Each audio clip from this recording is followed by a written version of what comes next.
1 জানুয়ারি চলে গিয়েছিলাম দুপুরবেলা খাওয়া দাওয়ার পরে ইকো পার্কে।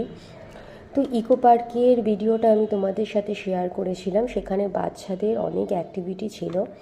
তো দেখো আমার বাচ্চাটা দোল খাচ্ছে, ওর পাপা দিচ্ছে, যেহেতু আমি ভিডিওটা করছিলাম বলে।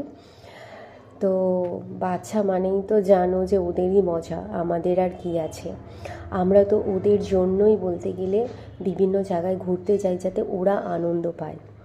তো ভীষণ খুশি আমার ছেলে, একটা এটা চাপছে ওটা চাপছে, কি করবে চিন্তা করতে পারছে না, শুধু দৌড়াদৌড়ি করছে। আর ওর পিছু পিছু আমাকেও দৌড়োতে হচ্ছে, কারণ 1 জানুয়ারিতে ইকো পার্কে এতটাই ভিড় হয়েছিল যে ধারণার বাইরে। যেখানে একটু চোখের আড়াল যদি করা হয় তাহলে বাচ্চাটা হারিয়ে যাবে। তো যার জন্য ওর তো কোনো ভুরুক্ষেপ নেই, ও তো এদিক ওদিক ঘুরতেই থাকছে। তো বিভিন্ন রকম বাচ্চাদের যেসব অ্যাক্টিভিটিগুলো ছিল সেইগুলো হওয়ার পরে তো ওখানেই আর একটা দেখো এই ধরনের পাথরের মতো পাহাড়ও করেছে।